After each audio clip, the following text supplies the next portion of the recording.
উপকূলে আঘাত হেনেছে ঘূর্ণিঝড় রিমালের অগ্রভাগ, ৩-৪ ঘন্টার মধ্যে বাংলাদেশ অতিক্রম করবে। উপকূলীয় এলাকার নিম্নাঞ্চল প্লাবিত, আশ্রয় কেন্দ্রে ৮ লাখেরও বেশি মানুষ, দুর্যোগ মোকাবেলায় প্রস্তুত প্রশাসন। তৃতীয় ধাপে ১১২ উপজেলায় ভোট, শেষ সময়ে প্রচারে ব্যস্ত প্রার্থীরা।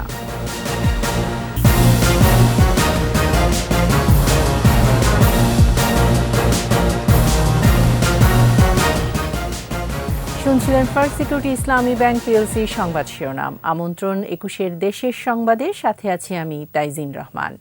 দর্শক, ২১-এ টেলিভিশনের সংবাদ একই সাথে সরাসরি দেখতে পাবেন আমাদের ফেসবুক পেজ www.facebook.com/2124 অনলাইনে। অতি প্রবল ঘূর্ণিঝড় রিমালের অগ্রভাগ আঘাত হেনেছে উপকূলে। আবহাওয়া অফিস বলছে সন্ধ্যার পর মূল অংশের উপকূল অতিক্রম করার কথা। এই সময় প্রচুর বৃষ্টিপাতের সম্ভাবনা রয়েছে। অন্যদিকে উপকূলীয় এলাকায় পর্যাপ্ত খাবার সহ আশ্রয়কেন্দ্র প্রস্তুত রয়েছে বলে জানিয়েছেন দুর্যোগ ব্যবস্থাপনা ও ত্রাণ প্রতিমন্ত্রী মহিবুর রহমান। যে কোনো পরিস্থিতি মোকাবেলায় মাঠে আছে বিভিন্ন বাহিনীর সদস্যরা। মফিউর রহমানের সহায়তায় প্রণব চক্রবর্তীর রিপোর্ট। প্রবল ঘূর্ণিঝড়ের রূপ নেয়া রিমালের অগ্রভাগের প্রভাব এরই মধ্যে পড়তে শুরু করেছে উপকূলে।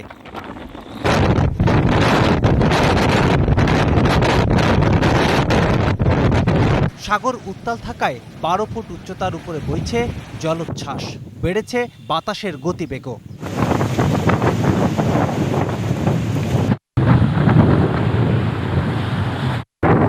আরও শক্তি নিয়ে সন্ধ্যার পর অতিক্রম করবে বাংলাদেশের উপকূল, যা মধ্যরাত থেকে ভোররাতের মধ্যে খেপুপাড়া উপকূল অতিক্রম করবে। এ সময় দেশ জুড়ে হবে অতি ভারী বৃষ্টি। অগ্রভাগ বলেছি যে বিকাল থেকে শুরু হয়ে গেছে, কেন্দ্রটা যাবে সন্ধ্যা ৬টার থেকে আরম্ভ করবে, ৩-৪ ঘন্টার মধ্যে কেন্দ্রটা অতিক্রম শেষ হবে। কেন্দ্র অতিক্রম করলেও ঘূর্ণিঝড় শেষ হবে না, তারপরেও তার নিচের যে অংশটা, পরবর্তী অংশটা, সেটা আমাদের ব্যান্ডের দিকে দাবিত হতে থাকবে, উঠতে থাকবে। সেই অবস্থায় বাতাস হবে, বৃষ্টি হবে, জোড়ো হাওয়া হবে, জলোচ্ছ্বাস হবে। এদিকে রিমালের প্রভাব মোকাবেলায় করণীয় ঠিক করতে আন্তঃমন্ত্রণালয় দুর্যোগ ব্যবস্থাপনা সমন্বয় কমিটি জরুরি সভা করেছে। মহাবিপদ সংকেত রয়েছে সাতক্ষীরা থেকে কক্সবাজার পর্যন্ত সব উপকূলে। তবে কোনো রকম যেন ক্ষয়ক্ষতি না হয় সেজন্য ৮ থেকে ৯ হাজার আশ্রয় কেন্দ্র এবং পর্যাপ্ত খাবার মজুদ রয়েছে বলে জানিয়েছেন দুর্যোগ ব্যবস্থাপনা ও ত্রাণ প্রতিমন্ত্রী। সমস্ত আশ্রয় কেন্দ্রগুলিতে পর্যাপ্ত খাবার, শুকনো খাবার, বিস্কুট এবং পানি সহ আমাদের এবং চিকিৎসা সামগ্রী ইতিমধ্যে আমাদের পৌঁছে গেছে। এছাড়া সমস্ত শিক্ষা প্রতিষ্ঠানগুলিকে আমরা আশ্রয়ের জন্য তৈরি রেখেছি। পাহাড়ি অঞ্চলে যে ল্যান্ডস্লাইড হওয়ার সম্ভাবনা রয়েছে, সেখানেও আমাদের ফায়ার সার্ভিস এবং আমাদের সেনাবাহিনীর লোক যে কোনো পরিস্থিতি মোকাবেলার জন্য সমস্ত সরঞ্জাম নিয়ে তারা তৈরি হয়ে আছে। সরকারি সকল কর্মকর্তা কর্মচারী, সিটি কর্পোরেশন সহ জরুরি সেবার আওতায় থাকা সকলের ছুটি বাতিল করা হয়েছে বলে জানান মন্ত্রী। সমস্ত মন্ত্রণালয়ের সমস্ত কর্মচারীদের আমাদের ঝড় শেষ না হওয়া পর্যন্ত সমস্ত ছুটি বাতিল করা হয়েছে এবং আমাদের যে সমস্ত যানবাহন, লঞ্চ, স্টিমার চলাচল করছে সেগুলি বন্ধ থাকবে। এমনকি আমরা যে বঙ্গবন্ধু টানেল যে চিটাগাং, সেটাও আমরা আজকে সন্ধ্যার থেকে আগামীকাল সন্ধ্যা পর্যন্ত বন্ধ রাখার আমরা সিদ্ধান্ত নিয়েছি। আজকে সন্ধ্যা থেকে পরের দিন সকাল পর্যন্ত বন্ধ রাখার সিদ্ধান্ত হয়েছে। ঘূর্ণিঝড় রিমালের সার্বিক খোঁজ খবর রাখা এবং সার্বক্ষণিক মনিটরিং করছেন প্রধানমন্ত্রী শেখ হাসিনা। জননেত্রী শেখ হাসিনা সার্বক্ষণিকভাবে এটা মনিটরিং করতেছেন এবং আমাদেরকে নির্দেশনা দিচ্ছেন। প্রণব চক্রবর্তী, ২১ টেলিভিশন, ঢাকা। ঘূর্ণিঝড় রিমালের সবশেষ আপডেট জানতে সরাসরি যাচ্ছি আবহাওয়া অফিসে। সেখান থেকে যুক্ত হচ্ছেন সহকর্মী মফিউর রহমান। মফিউর, ঘূর্ণিঝড় রিমালের সর্বশেষ অবস্থা সম্পর্কে কি জানালো আবহাওয়া অফিস? ধন্যবাদ তাইজিন। আমি এই মুহূর্তে আছি আবহাওয়া অধিদপ্তরে। এখানে রিমালের যে খবর জানতে পারছি সেটা হচ্ছে যে সন্ধ্যায় এটার মূল অংশ আঘাত হানবে স্থলভাগে। এই বিষয়ে আমরা সরাসরি কথা বলবো এখানকার আবহাওয়াবিদ মোহাম্মদ আব্দুর রহমান খানের সাথে। এখানে রেমালের কি অবস্থা, সর্বশেষ আপডেট যদি আমাদেরকে জানাতেন। ধন্যবাদ। আমরা বিকাল 3টার সময় এই প্রবল ঘূর্ণিঝড় যে রিমাল, সেই রিমালের সম্বন্ধে আমরা বিস্তারিত ব্যাখ্যা দিয়েছি যে তার অবস্থান কোথায় আছে। সে অনুযায়ী কিন্তু রিমাল এখনও কিন্তু বাংলাদেশের খেপুপাড়া এবং খুলনা যে অঞ্চল আছে সেই অঞ্চলের ভিতর দিয়ে বাংলাদেশের উপকূল অতিক্রম করার সম্ভাবনা আছে। তবে সেই অতিক্রমটা মূল অংশ যে তার যে কেন্দ্রটি হয়তো সন্ধ্যার পর থেকে সে উপকূল অতিক্রম করা শুরু করবে, কিন্তু তার আগে আজ দুপুরের পর থেকে কিন্তু তার অগ্রবর্তী যে অংশগুলো থাকে, বিভিন্ন ক্লাউড ছেড়ে দেয় বা বিভিন্ন ব্যান্ডগুলো থাকে, সেইখান থেকে কিন্তু বাংলাদেশের উপকূল অঞ্চলে প্রচুর বৃষ্টিপাত হচ্ছে এবং কোথাও কোথাও সেই ব্যান্ডে থেকে ঝড় বাতাস হচ্ছে। বাংলাদেশের উপকূল অঞ্চলগুলোতে কোথাও কোথাও জোয়ারের পানি থেকে তলিয়ে যাচ্ছে এবং মূল যে কেন্দ্রটি আজকে সন্ধ্যা, আমি আগে বললাম সন্ধ্যার পর থেকে তার উপকূল অতিক্রম করা শুরু করবে। সেই কেন্দ্রটি 3 থেকে 4 ঘন্টা সময় লেগে যেতে পারে। তারপরেও কিন্তু কেন্দ্রের যে পিছনের যে অংশটা থাকে, অর্থাৎ অর্ধেকটা অংশ কেন্দ্র, আর পরবর্তী যে অর্ধেকটা অংশ থাকবে সেই অর্ধেকটা অংশ অতিক্রম করতে হয়তো মধ্যরাত পর্যন্ত লেগে যেতে পারে বা তারও পর্যন্ত লেগে যেতে পারে। কি বৃষ্টি হতে পারে? হ্যাঁ, এই প্রবল ঘূর্ণিঝড় রিমাল কিন্তু খুব শক্তিশালী একটি ঘূর্ণিঝড় তা না, কিন্তু মাঝারি ধরনের একটি ঘূর্ণিঝড়। কিন্তু এর প্রভাবে কিন্তু বাংলাদেশের উপর প্রচুর বৃষ্টিপাতের সম্ভাবনা আছে, বিশেষ করে উপকূলীয় অঞ্চলগুলো সহ দেশের অন্যান্য অঞ্চলগুলোতে। তবে আজ এবং আগামীকাল, আজ রাত থেকে আগামীকাল দিনে দেশের স্থলভাগের উপর যখন সে চলে আসবে তখন কিন্তু সে বৃষ্টি ঝরিয়ে আস্তে আস্তে দুর্বল হতে থাকবে এবং বাংলাদেশের অনেক অঞ্চলে হয়তো ভারী বৃষ্টিপাতের সম্ভাবনা রয়েছে। কারণ এই রিমালের সাথে কিন্তু যে মৌসুমী বায়ুর কিন্তু একটা যোগসূত্র রয়েছে, বিদায় বৃষ্টিপাতের পরিমাণটা প্রচুর হওয়ার সম্ভাবনা রয়েছে। তাইজিন, আপনি শুনতে পেলেন আমাদের আবহাওয়াবিদ এতক্ষণ রেমাল সম্বন্ধে বলছিলেন। আমাদের রেমাল এইটা আসলে এখনও মানে শক্তি, এটা স্থলভাগে উঠে আসার পর এর শক্তি, প্রচণ্ড শক্তি কমে আসবে, সেই সাথে বৃষ্টি ঝরিয়ে এটি দুর্বল হয়ে একসময় নিষ্ক্রিয় হয়ে যাবে। এই ছিল আমার কাছে আবহাওয়া অফিস থেকে সর্বশেষ খবর। মফিউর, উপকূলীয় জেলাগুলোতে এই মুহূর্তে বইছে ঝোড়ো হাওয়া। এরই মধ্যে বাগেরহাট, ভোলা সহ বিভিন্ন উপকূলীয় এলাকার নিম্নাঞ্চল প্লাবিত হয়েছে। ঝুঁকিপূর্ণ এলাকা থেকে আশ্রয় কেন্দ্রে প্রায় 8 লাখ মানুষকে সরিয়ে নেওয়া হয়েছে। পটুয়াখালীতে জোয়ারের পানিতে ভেসে মৃত্যু হয়েছে এক যুবকের। প্রতিনিধিদের সহায়তায় রত্না জামানের রিপোর্ট। বঙ্গোপসাগরে সৃষ্ট ঘূর্ণিঝড় রিমালের প্রভাবে সাগর উত্তাল। জোয়ারের পানি অস্বাভাবিক বেড়ে যাওয়ায় নিম্নাঞ্চল প্লাবিত হয়েছে। কক্সবাজারে বেড়াতে আসা পর্যটকদের সাগরে নামতে নিষেধ করা হচ্ছে। কক্সবাজার থেকে বিমান ওঠানামা বন্ধ রয়েছে।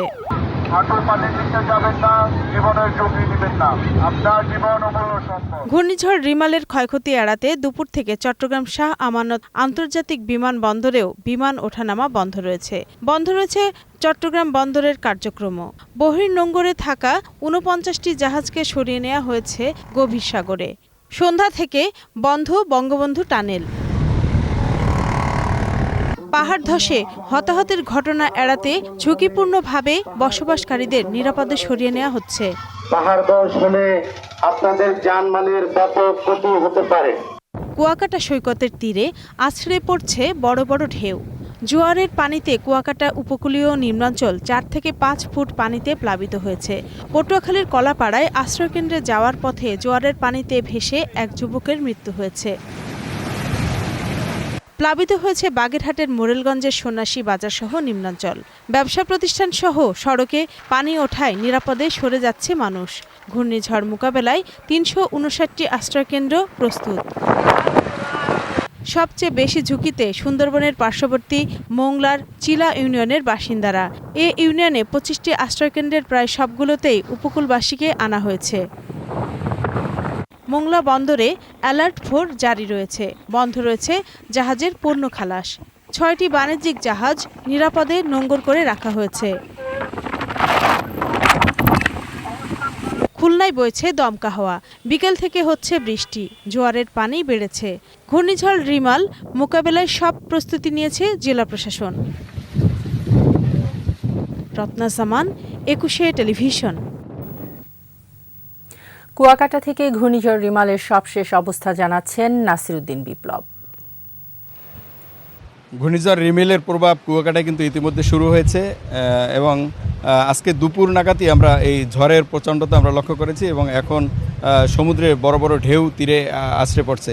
আমরা যদি এই মুহূর্তে সমুদ্রের দৃশ্যটি একটু দেখাতে চাই, যে এখনও যদিও ভাটার সময়, কিন্তু এই সময়েও যে সাধারণত সাগরে ঢেউ থাকে না, কিন্তু এই ঘূর্ণিঝড় রিমেলের প্রভাবে কিন্তু সাগরে এখনও প্রচণ্ড রকম ঢেউ এবং বাতাস আমরা লক্ষ্য করেছি।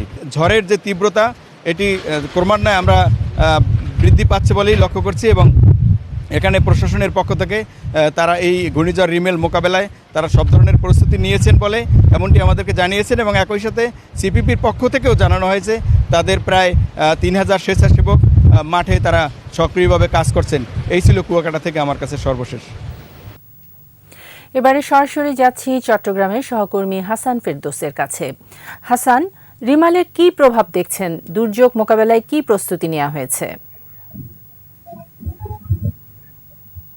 তাইজিন, আপনি যেমনটা বলছিলেন যে দুর্যোগ মোকাবেলায় চট্টগ্রামে যে ব্যাপক প্রস্তুতি নিয়েছে প্রশাসনের পক্ষ থেকে, আমি যেখানে দাঁড়িয়ে আছি সেটা হচ্ছে পতেঙ্গা এলাকায়। আমার পাশেই আছে যে কর্ণফুলী যে শেখ মুজিবুর রহমান টানেল, সেই টানেলটি এর মধ্যেই সন্ধ্যা থেকে বন্ধ ঘোষণা করা হচ্ছে, এবং এর বাইরে যেটি আমাদের চট্টগ্রাম শাহ আমানত আন্তর্জাতিক বিমানবন্দর, সেটি দুপুর থেকে রাত 8টা পর্যন্ত সমস্ত অপারেশনাল কার্যক্রম বন্ধ করে দেওয়া আছে।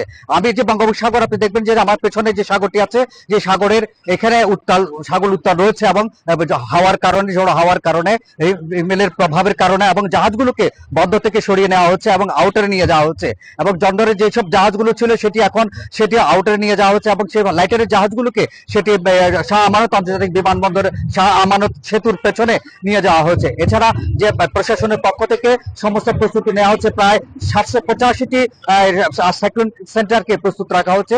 এর বাইরে 1104টি আশ্রয় কেন্দ্র খোলা হয়েছে, এবং এছাড়া আরো যেসব প্রস্তুতি তারা প্রশাসনের পক্ষে 290টি মেডিকেল টিম এখন প্রস্তুত রাখা হচ্ছে। অর্থাৎ একদিকে সব দিক থেকে বলা যায় প্রশাসন এই ঘূর্ণিঝড় হিমেলকে মোকাবেলার জন্য সব ধরনের প্রস্তুতি নেওয়া হচ্ছে, এবং যারা পাহাড় ধসে যাতে ক্ষয়ক্ষতি না ঘটে এবং হতাহতের ঘটনা না করে পাহাড়ে যারা অবস্থান করছে তাদেরকে সরিয়ে আনার উদ্যোগ নেওয়া হচ্ছে সিটি কর্পোরেশনের পক্ষ থেকে, প্রশাসনের পক্ষ থেকে, এবং উপকূলীয় এলাকা বিশেষ করে সীতাকুণ্ড, বেরুসরাই, আনোয়ারা, বাঁশখালী এলাকায় যেসব মানুষজন আছে তাদেরকে আশ্রয় কেন্দ্রে নিয়ে আসা হচ্ছে। এ হচ্ছে আমার কাছে সর্বশেষ অবস্থা। তাইজিন, ধন্যবাদ হাসান। দর্শক, সংবাদের পরবর্তী অংশে ঘূর্ণিঝড় রিমাল নিয়ে আরও বিস্তারিত থাকবে। তৃতীয় ধাপের উপজেলা পরিষদের নির্বাচনে শেষ সময়ের প্রচারণায় ব্যস্ত প্রার্থীরা ভোটারদের মন জয় দিচ্ছেন উন্নয়নের নানা প্রতিশ্রুতি। 29শে মে এই ধাপে 112 উপজেলার মধ্যে 21টিতে ভোট হবে ইভিএমে। শরীয়তপুর ও পাবনা প্রতিনিধির সহায়তায় আরও জানাচ্ছেন সমর ইসলাম। গণসংযোগ, সভা সমাবেশ আর উঠান বৈঠকে মুখরিত শরীয়তপুরের গোসাইরহাট উপজেলা। চেয়ারম্যান পদে 5 জন প্রার্থী থাকলেও মূল প্রতিদ্বন্দ্বিতা হবে হেলিকপ্টার ও ঘোড়া প্রতীকের মধ্যে। হেলিকপ্টার মার্কা আগামী 29শে মে এই হেলিকপ্টার মার্কায় ভোট দিয়ে সাধারণ মানুষ আমাকে বিপুল ভোটে বিজয়ী করবে। এত মানুষের সাড়া, এত মানুষের ভালোবাসা, এটাতে আমি খুবই আনন্দিত এবং উচ্ছ্বাসিত। 8 ইউনিয়ন ও 1টি পৌরসভা নিয়ে গোসাইরহাট উপজেলায় মোট ভোটার 1,47,000। যোগ্য প্রার্থী বেছে নেওয়ার কথা বলছেন তারা। অনেকদিন যাবৎ এই চরাঞ্চলের মানুষ অনেকভাবে হয়রানি, অনেকভাবে ভোগানি। এই চরাঞ্চলের বোর্ডের মাধ্যমে তারা চেয়ারম্যান হয়। একজন জনপ্রতিনিধির সবচেয়ে প্রয়োজন হলো যে মানুষকে ভালোবাসার মানসিকতা, মানুষের জন্য কাজ করার মানসিকতা। নির্বাচন অবাধ, সুষ্ঠু ও শান্তিপূর্ণ করতে সব ধরনের প্রস্তুতি নিয়েছে নির্বাচন কমিশন। পাবনা সদর উপজেলায় 5 জন চেয়ারম্যান প্রার্থী প্রতিদ্বন্দ্বিতা করছেন। প্রচারণার শেষ সময়েও মাঠ চষে বেড়াচ্ছেন তারা, দিচ্ছেন উন্নয়নের নানা প্রতিশ্রুতিও। ষষ্ঠ উপজেলা পরিষদ নির্বাচনে তৃতীয় ধাপের ভোট গ্রহণ 29 মে। সকাল 8টায় শুরু হয়ে ভোট গ্রহণ চলবে বিকেল 4টা পর্যন্ত। সমর ইসলাম, 21শে টেলিভিশন। নিচ্ছি বিরতির পর যা থাকবে। ঠাকুরগাঁওয়ে মাটি খুললেই সোনা পাওয়ার গুজব, পরিস্থিতি নিয়ন্ত্রণে 144 ধারা জারি।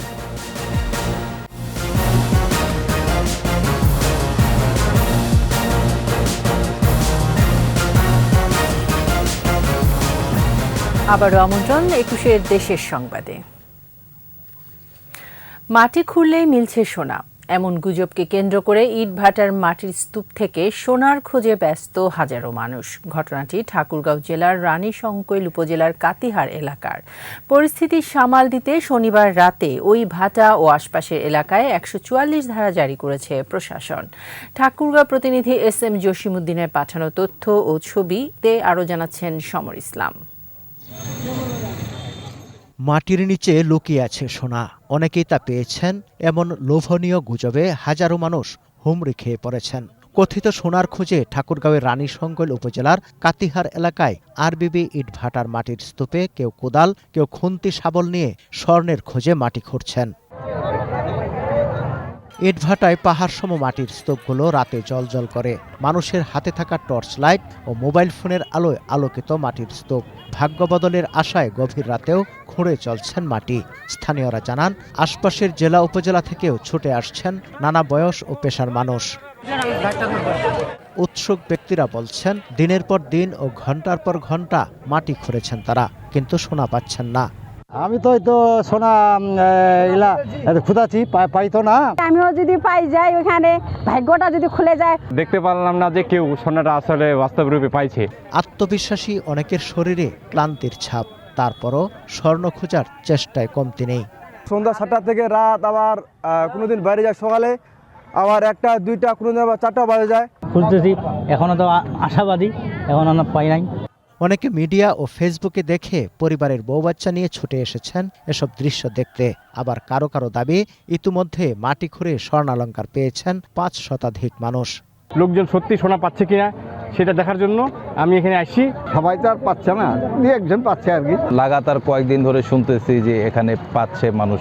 স্থানীয় কয়েকজন জানান, রাজা টঙ্কনাথের বাড়ির বিলুপ্ত এক মন্দিরের পাশ থেকে ইট তৈরির জন্য মাটিগুলো ভাটায় আনা হয়। মন্দিরটি ধ্বংসের পর বহু স্বর্ণালংকার মাটি চাপা পড়ে। এখন এসবই উঠে আসছে। মাটিটা নিয়ে আসছে ভাই আপনার টঙ্কনাথের পার্শ্ববর্তী এলাকা এক মন্দিরের পাশে। হয়তো বা এদের ওইরকম কথা মনে হয় স্বর্ণ বা কিছু কয়েন ছিল, ওইগুলো থেকে হয়তো বা এইগুলো পাচ্ছে আর কি। এদিকে আইনশৃঙ্খলা পরিস্থিতির অবনতির শঙ্কায় ইটভাটা ও আশপাশ এলাকায় শনিবার রাতে ১৪৪ ধারা জারি করেছে স্থানীয় প্রশাসন। আমরা সেটাকে নিয়ন্ত্রণের চেষ্টা করি। বর্তমানে সেখানে আমরা আজকে ১৪৪ ধারা জারি করেছি এবং আইনশৃঙ্খলা পরিস্থিতি নিয়ন্ত্রণ।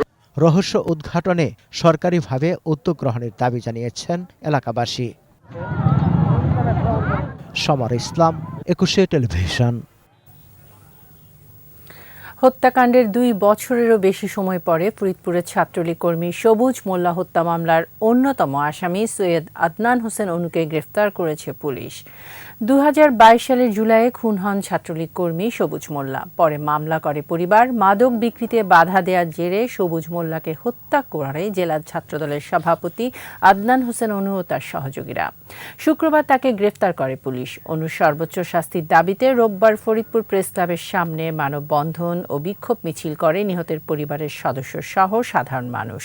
মানববন্ধন থেকে হত্যাকাণ্ডের সাথে জড়িত অন্য আসামিদেরও গ্রেফতারের দাবি জানানো হয়।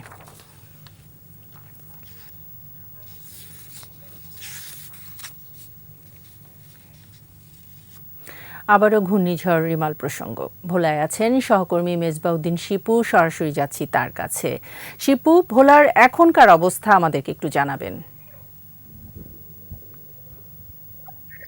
জি, যেমনটা বলছিলেন আপনি কাজিন, আপনারা জানেন যে ভোলা থেকে কিন্তু সকাল থেকেই বৈরী আবহাওয়া বইছে এবং থেমে থেমে কিন্তু ভোলায় বৃষ্টি হচ্ছে এবং তার সঙ্গে বইছে ঝড়ো হাওয়া বইছে। আপনাকে যদি আমি জানিয়ে রাখি যে পানির যে বাতাসের তাণ্ডবে ভোলার চর কুকরিমুকরি নিম্নাঞ্চল কিন্তু প্লাবিত হয়ে গেছে। সেখান থেকে প্রায় 20,000 মানুষ পানিবন্দী রয়েছে। আমার ভোলার জেলা প্রশাসক জানিয়েছেন যে ভোলার বিভিন্ন চরাঞ্চল থেকে প্রায় 30,000 মানুষকে আশ্রয় কেন্দ্রে আনা হয়েছে। আরেকটি বিষয় আমি জানিয়ে দিচ্ছি, এই ঘূর্ণিঝড় রিমাল মোকাবেলায় ভোলার জেলা প্রশাসক ব্যাপক প্রস্তুতি গ্রহণ করেছে। ভোলায় প্রায় 869টি আশ্রয় কেন্দ্র প্রস্তুত করা রয়েছে। প্রায় 14টি মুজিব কেল্লা কিন্তু প্রস্তুত করা রয়েছে। এছাড়া যেসব আশ্রয় কেন্দ্রে মানুষ উঠেছে তাদের জন্য শুকনো খাবারের ব্যবস্থা করেছে।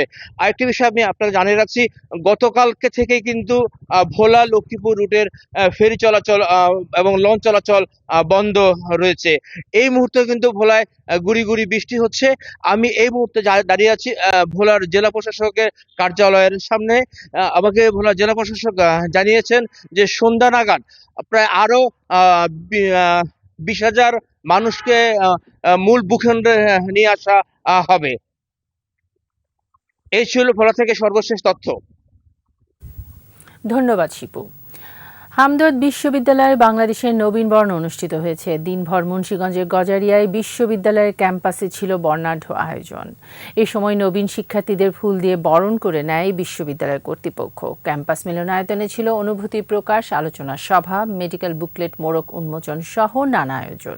7টি বিভাগে ভর্তি হওয়া 4 শতাধিক শিক্ষার্থী সহ শিক্ষক ও সংশ্লিষ্টরা অংশ নেয়। অনুষ্ঠানে প্রধান অতিথি ছিলেন হামদর্দ ল্যাবরেটরিজ বাংলাদেশের চিফ মোতোয়াল্লি ও ব্যবস্থাপনা পরিচালক ডক্টর হাকিম মোহাম্মদ ইউসুফ হান্নান ভূঁইয়া। বিশ্ববিদ্যালয়ের উপাচার্য ডক্টর ফারুকুজ্জামান চৌধুরীর সভাপতিত্বে বিশেষ অতিথি ছিলেন অধ্যাপক হাকিম কামরুন নাহার পলিন। বক্তৃতা করেন বিশ্ববিদ্যালয় ও হামদর্দের ঊর্ধ্বতন কর্মকর্তারা। এবারে চট্টগ্রামের খবর।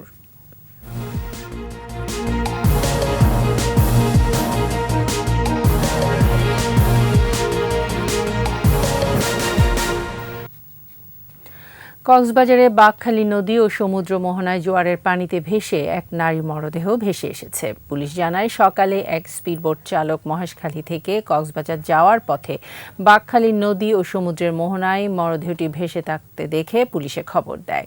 পরে পুলিশ এসে মরদেহটি উদ্ধার করে। ময়নাতদন্তের জন্য মরদেহটি কক্সবাজার সদর হাসপাতালের মর্গে পাঠানো হয়েছে।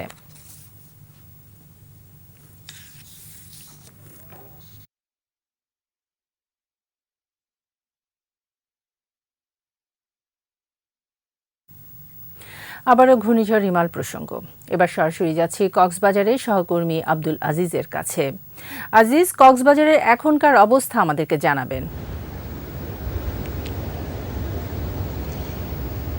আপনি যেমনটি বলছিলেন, ঘূর্ণিঝড় রেমালের প্রভাব কিন্তু আমাদের কক্সবাজারে এই যে দুপুর থেকে শুরু হয়েছে এবং গুটি গুটি বৃষ্টির পাশাপাশি দমকা হাওয়া বয়ে যাচ্ছে। দুপুরে আমি যেমনটি দেখাইছিলাম, এখানে সাগর খুব উত্তাল ছিল। এখন বাটার মৌসুম, কিন্তু প্রচুর পরিমাণ পর্যটক এবং স্থানীয়রা, উৎসুক জনতা এখানে ঘূর্ণিঝড় দেখার জন্য আসছে। তাদেরকে উঠিয়ে দেওয়ার জন্য প্রশাসনের পক্ষ থেকে বারবার মাইকিং করা হলেও তারা কোনো কর্ণপাত করতেছে না। তবে সর্বশেষ এখানে গোসল না করতে বলা হয়েছে। সাগরে কোনো উত্তাল রয়েছে এবং যদি আমি আপনাকে ঘূর্ণিঝড়ের কথা বলতে যাই, সর্বশেষ পরিস্থিতির কথা বলতে যাই, কক্সবাজারের মাতার বাড়িতে বেড়িবাঁধ ভেঙে এবং বিভিন্ন এলাকায় পানি প্লাবিত হয়ে প্রায় 10 থেকে 12টি গ্রাম তলিয়ে গেছে জলোচ্ছ্বাসে। এখন জোয়ারের সময় 3 থেকে 4 মিটার পানি বৃদ্ধি পেয়েছিল, এটা আবহাওয়া অফিস সূত্র আমাকে বলছেন। এবং সর্বশেষ যে তথ্য আমার কাছে রয়েছে, কক্সবাজার জেলায় 838টি সাইক্লোন সেন্টার রয়েছে। এই সাইক্লোন সেন্টারের প্রায় বিভিন্ন এলাকা থেকে জেলা প্রশাসনের সূত্র মতে 5,800 জন আশ্রয় নিয়েছেন এবং এখানকার মানুষজনকে নিরাপদে সরিয়ে আনার জন্য কাজ করে যাচ্ছেন। জেলা প্রশাসনের পক্ষ থেকে এমনটি জানিয়েছেন। এই ছিল আমার কাছে কক্সবাজারের ঘূর্ণিঝড়ের সর্বশেষ। ধন্যবাদ আজিজ। শেষ করছি 21-এর দেশের সংবাদ। যাবার আগে ফার্স্ট সিকিউরিটি ইসলামী ব্যাংক পিএলসির সংবাদ শিরোনামগুলো জানিয়ে দিচ্ছি আরও একবার। উপকূলে আঘাত হেনেছে ঘূর্ণিঝড় রিমালের অগ্রভাগ, 3-4 ঘন্টার মধ্যে বাংলাদেশ অতিক্রম করবে। উপকূলীয় এলাকার নিম্নাঞ্চল প্লাবিত, আশ্রয় কেন্দ্রে 8 লাখেরও বেশি মানুষ, দুর্যোগ মোকাবেলায় প্রস্তুত প্রশাসন। তৃতীয় ধাপে 112 উপজেলায় ভোট, শেষ সময়ে প্রচারে ব্যস্ত প্রার্থীরা।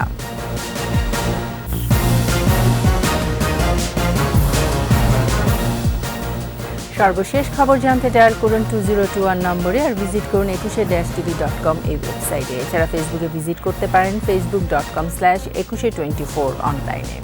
এতক্ষণ সঙ্গে থাকার জন্য ধন্যবাদ। পরের সংবাদ সন্ধ্যা 7টায় দেখার আমন্ত্রণ রইল। 21-এর সাথেই থাকুন।